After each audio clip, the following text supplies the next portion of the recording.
Good morning, everybody. Thanks for coming out to see me. I feel like I'm a teacher addressing the class. Thank you, Sarah, for introducing me. I do have a background in graphic design. I also have a background in visual arts. I was an art director for many agencies. I worked in Sydney, Johannesburg, London and Houston. And now I'm back in Auckland. So I'm very excited to be here and actually talk to other creatives about my process. I am a visual artist, and a lot of people ask me, what type of artist are you? So most of the time I make paintings, but I hesitate to call myself a painter because a lot of the time I also draw. And in my paintings I have a combination of equal amounts of drawing and painting.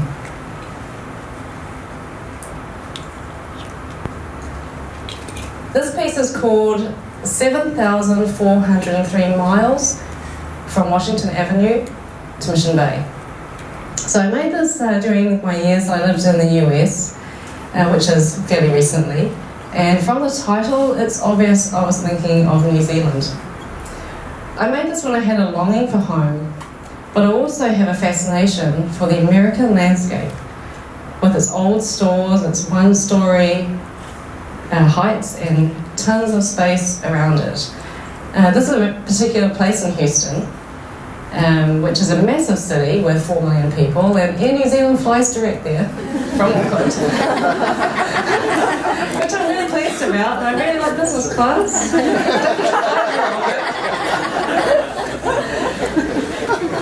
So while I have this rather romantic view of the American landscape, I have this other romanticised view of Auckland, where the oceans are a deep teal. And so this piece is made up of ink brushed onto the surface, and the image was drawn with charcoal. So it is kind of difficult for me to pin down one particular discipline when I describe my work. And I think this also comes from where I studied art. So traditionally art schools put someone in the school of painting, in the school of sculpture, or printmaking. I actually went to an art school at the University of Arts London, which did away with all of that purposely, and they encouraged us to actually think about the concept first. And so with that we have to think about what is the best way to communicate that concept. So it could be made with an installation, it could be made with a painting, it could be made with drawings, a video, anything. Just as long as the concept is the most important thing that gets across and is communicated. So, but if pressed, I would actually say I'm probably a 2D artist. I'm quite useless at sculpture. So I like to make drawings, I like to make paintings, and I like to make a cross between the two. And occasionally, I do make short films. When I was asked to speak by Tane and Sarah of CreativeMornings on the theme of Muse, I thought, well, I don't really have a muse. I do a lot of landscapes. But this is my muse. You've got my cat James. He's inspired many of my artworks, and they've been very popular. I could have just done the whole talk on cats, really. Everyone would have gone, best Creative Mornings ever! It was all about cats!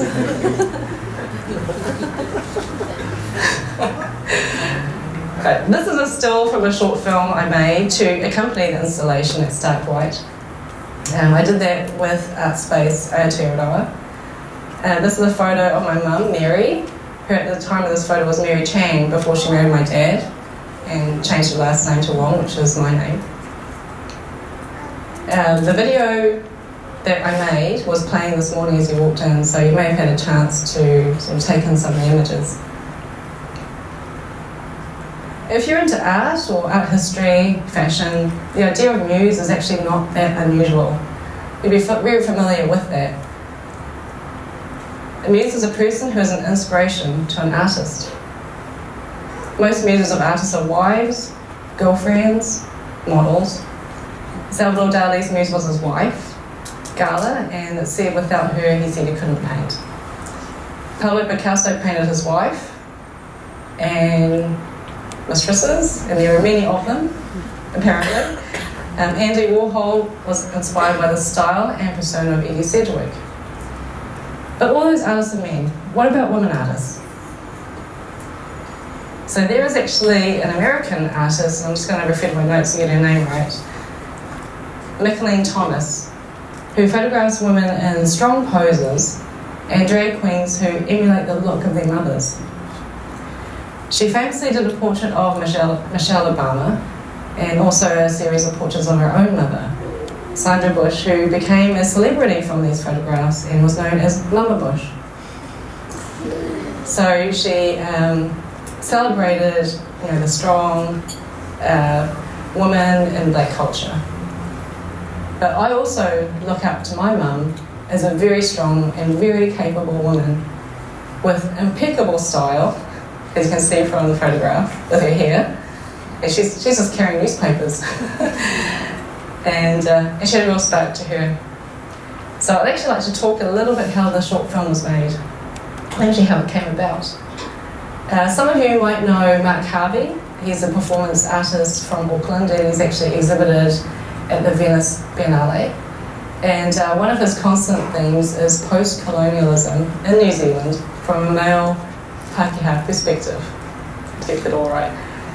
He recently did a piece with Art Space Aotearoa in response to the Guy Ngan exhibition. You may be familiar with Guy Ngan. He actually identifies with being a Pacific Chinese. So Mark came to me and he asked me to collaborate with him on something that would be appropriate to that theme. He actually had found a really interesting map in the Auckland City archives showing the area around Grays Avenue up near K Road, where the Art Space exhibition is. So this slide shows something that's very personal to my family, and also the map that Mark found in the archives. So on this beautifully drawn map with its lovely colours and excellent typeface and all of that, so it looks really lovely. There's actually, if you look closely in the legend, there's a red cross, and that key says Asiatics. There's actually no other designation for any other ethnicity. It's particularly for Asiatics in terms of trying to identify where these people lived. So Mark was really shocked that this was an official document, and he wanted to explore this problematic designation further. So it is part of our official history, but it actually had been filed away, hidden in the archives. And so as we talked more, we realised this was an indication of what it was like at the time. With me being Chinese, this is something my ancestors had to deal with, being on the receiving end of institutionalised racism. And Mark, with his cultural background, from the other end. So to work on this art piece together was very symbolic for us. One of the ways that Mark chose to address this was to create spaces for kōrero, for talking, and invite other artists to share their perspectives. This was particularly relevant for me because my mum actually grew up on K Road with her mum and dad and her brothers and sisters. My dad, Eddie, as a young cool dude, also had a cafe on Grays Avenue. And this map would have directly affected them, their friends, and their families. So I actually did a bit more research, and my sister Tania, who's actually here today, she's the lead architect at Oka Residential, She also did some research, and she found a whole bunch of old photographs at my family's home. And one of them was used in, actually quite a few of them were used in the movie this morning, but one of them in particular shows my grandfather walking down Queen Street wearing a three-piece suit and a hat. It was really dapper. But we also found this document and a certificate of registration under the Aliens Act of 1948. And that actually belonged to my grandmother, and she was required to carry this. This is in 1951. That's only 70 years ago. That's less than 100 years ago. And even though my grandfather and my grandmother had sailed to New Zealand on a ship, my grandfather came here very early on in the early part of the 19th century, just like a lot of other immigrants. The Chinese were not treated as British subjects, like the citizens of India, for instance, but were treated as aliens. And so they were forced to pay the poll tax of £100, which is about $20,000 in today's money. So only the Chinese were forced to pay this. Actually, the New Zealand government under Helen Clark in 2001 officially apologised. So that it started to come a long way. I also found another piece of documentation in a little case that we had. I found evidence of my grandfather passing an English test and also the receipt for his payment for that. So that was another financial obstacle that the Chinese were forced to pay. So either way, they're trying to be part of a new country, just like a lot of people are today. You know, we move around a lot, and we have a lot of new immigrants to New Zealand. We have a history of immigration.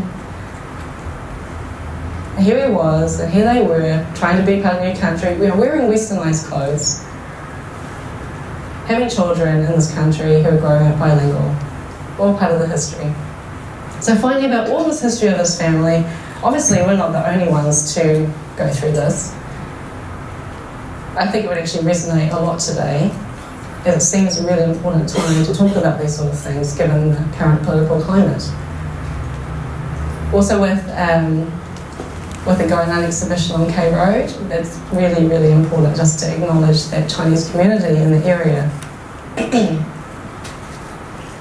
So if you actually do walk around K Road these days, it's really hard to see any evidence of that Chinese community. That's why it was really important for Art Space Aotearoa to actually hold an exhibition, a whole retrospective of a very important Asian figure in New Zealand. Even the Norman Ing building, which you can see with his name still there, that's all part of our history, and it is actually very important for our community to see that. And everybody in New Zealand, not just Chinese. So between 1911 and 2015, it's actually documented in the book Fruits of Our Labours by Helen Wong and Ruth Lamb that there were between 50 and 60 Chinese-owned fruit and vegetable shops in Newton only. Many, many more Auckland-wide. I've had a lot of people come up to me after I gave my talk at Stark White and tell me that they have lots of fond memories of their neighbourhood fruit and veggie shop and the Chinese family that would run it, and how much it actually meant to them to actually have that interaction. I love to hear stories like that. So I said to Mark that I actually wanted to make the Chinese community history visible again. So we decided to approach Stark White Gallery to show something there. The reason why Stark White was really important to the concept is that my mum actually grew up in that same set of buildings. So my grandparents owned a fruit and veggie shop there, and my aunties and uncles grew up there. They all lived upstairs. So today, Lena Jacobs' studio is in that spot, and Stark White is right next door.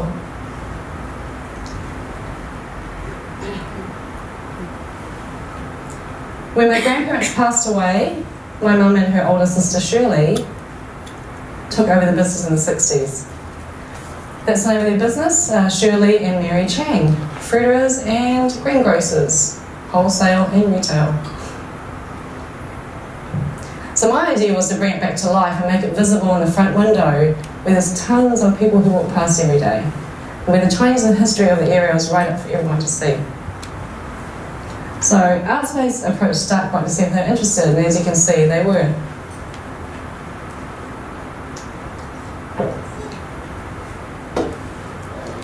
We agreed it would be as a pop-up installation for a very short time, and Mark and I would do our corrido with the film.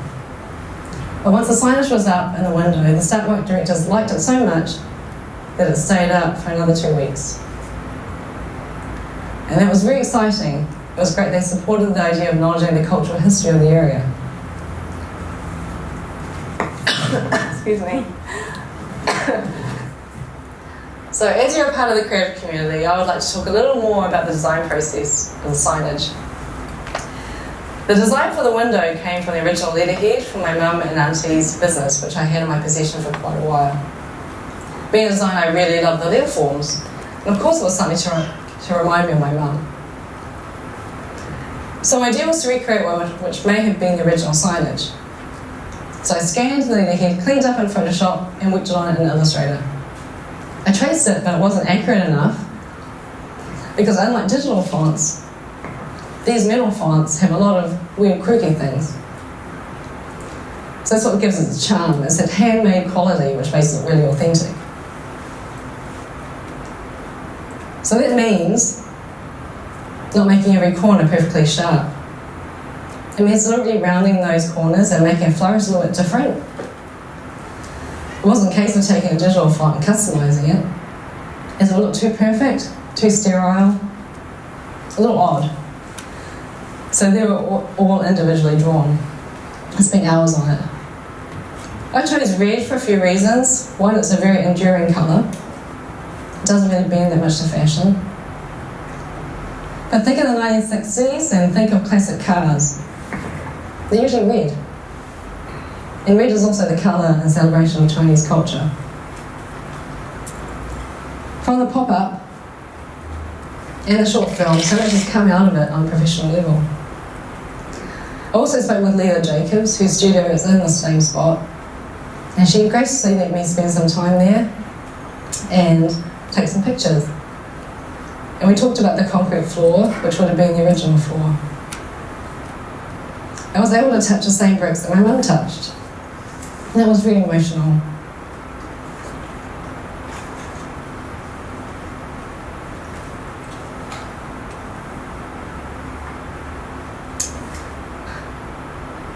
After being away from New Zealand for many years, it was really nice to come back and actually have that moment. So I'm just getting a bit emotional. So I was still in the same place that my mum grew up. And that was quite astounding. So typefaces and fonts are more than just words. It represents an era, a time, a lost art, a hidden history, and for me, a family story. So let's go back to the words of the theme today. Your muse comes from the deepest parts of your imagination and guides you to new ideas. I'd like to argue that the muse actually doesn't always have to be a person, or an object of the gaze, or someone to emulate or admire. The muse for me is also a source of inspiration. So in my art, the idea of the muse in my work is not obvious at first glance. As a landscape artist, I paint and draw portraits, albeit they are of landscapes. So am I a landscape artist or a portrait artist?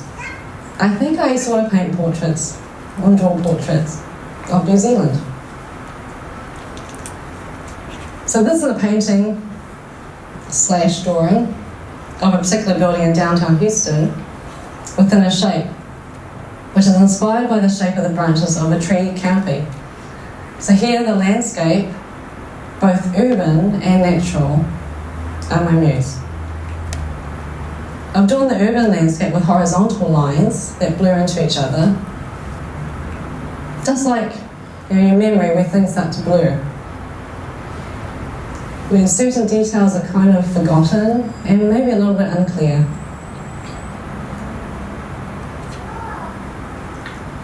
This is a lino print from my days in Houston. And so from my art school time in London to the city streets of Houston, the city and my art has always been its own character. With these cool old buildings where life is happening just like in the movies. Rooftop parties, living in high-rises. It's very far removed from New Zealand. But maybe, Auckland's going to change that with building more high-rises and mid-rises. So the horizontal lines I've carved into the lino actually influenced the way I drew, which was to draw very horizontally.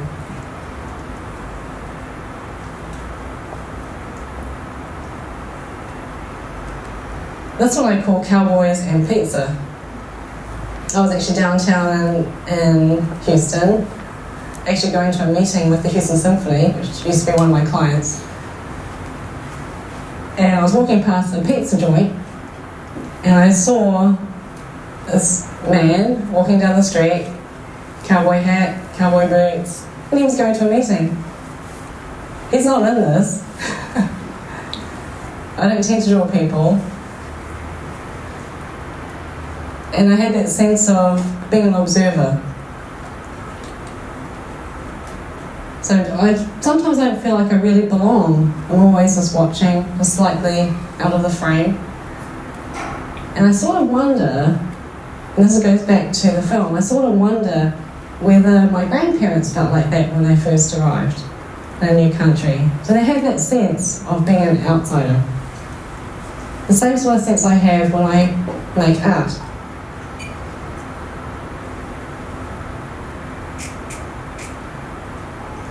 So scenes of nature occur frequently in what I create. So this is a piece that's actually a two-sided painting. It's rather large, a lot taller than me. It's really, really wide.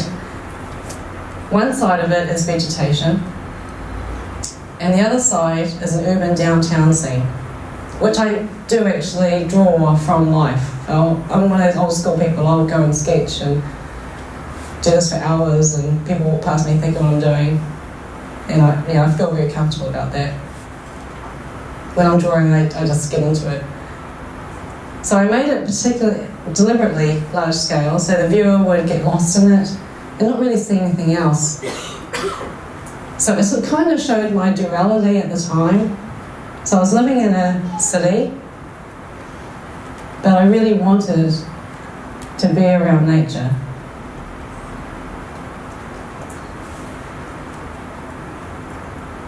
So even rocks are captivating to me. That's how much I love New Zealand.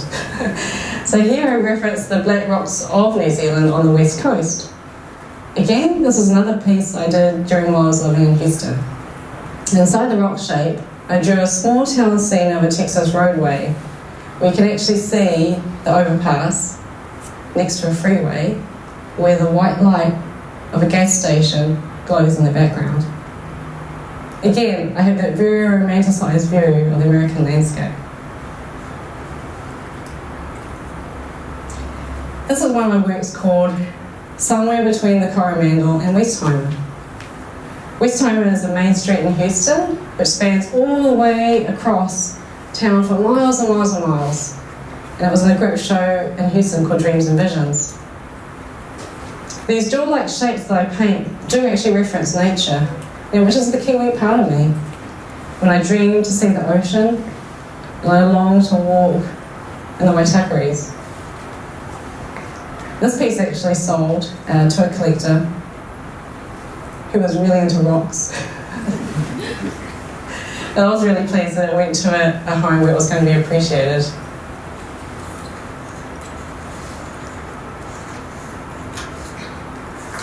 So let's go back to the words of the theme today.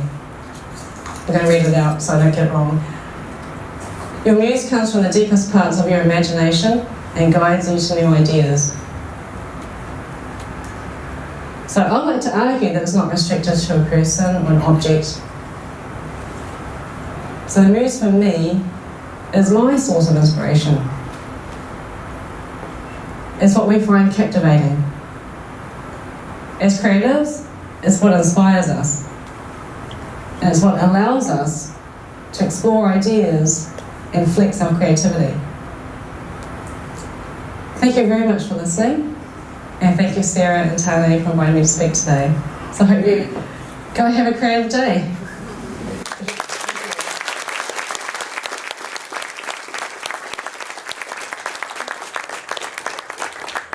Thank you very much, Adrienne. I was just wondering if there are any questions. I think it's about 10 to 9. Yeah, so we've got time for a couple of questions. Are there any questions for Adrienne? Yes. The font and the S, the body font, what is that closest to? The S&M Yeah. chain? Yeah, and the body text font. The body text font is copperplate, which has been around for a very long time. It's a very enduring font. And it was actually quite easy to source that.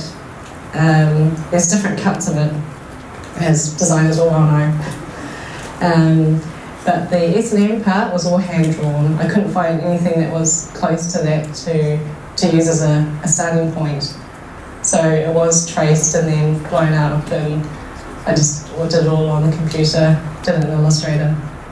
And then the other ones with the strange flourish, that was all also, again, there's nothing like that. So again, had to start from scratch and just recreate it. And hours of love and work went into that. Thanks for asking. Well, with your painting like the Texas, the cowboy and pizza, do you take a photograph in a situation like that? Because you said before that you will sit in a situation and sketch, but in a situation like that, do you take a photograph, take it home, draw from there, and then work on it? Or is it from memory? Well, a bit of both actually. So that kind of happened out of nowhere. So I just kind of took it all in, and then didn't want to, get out my iPhone and photograph this guy. So I kind of waited till he went on his way, and then I just took a photograph. I thought, okay, well, these are all my reference points. But then when I go into the studio, I'll draw that and change things depending on how I remember it. So I try to bring a lot of emotion and a lot of memory into that process. So things aren't always exactly perfect, which is why my work is about memory. It's all those little gaps that sort of become its own world. But there's a lot of drawings that I'll do in succession to try and get that feeling, and it's more than just a representation of a place. It's in terms of perspective or what's really there. It's more about how I feel about that. So I think that kind of I'm trying to infuse all my art with my emotions. So to take another, everyone can take a photo, but it's really, I think it's more engaging when you see how somebody sees something. As creators, we all see things differently. I think there's a lot of value in putting that in a piece of work. Great. That's cool. Thank you. Thanks, Will. cool. Any more questions? Oh, darling. When you started kind of moving more into design, how did you find the transition from kind of primarily being a painter going into more digital kind of stuff like fonts? Oh, well, I love that stuff. I love design. I love the more tactile process of painting, where you get your hands dirty. I love all that. But there's also the way I approach design is the same way. It's all to do with composition. It's all about craft. It's all how things are arranged. So I think there are definitely some similarities. The difference is that you're a bit, you stay clean when you do design. But I love that stuff, and I started out learning how to do things the old-fashioned way. It was at that transition when people started. I'm not going to tell you my age, but it was when people started to were sort of doing paste up, and then they were learning how to use computers, and I already kind of knew that stuff, so I was quite valuable in the studio. And so that sort of like hands-on, design way of doing things, transitioning into digital, I've kind of seen all of that through, because a lot of places I worked at still had old technology. So I kind of had to learn that as well, and then also be the new kid, think, oh, I know how to use a Mac. So it's kind of just carried all the way through, and I think it actually makes for a better designer if we can have that connection. So, there's tons of people who can use a Mac these days, but you can kind of see the difference when people have an artistic sensibility.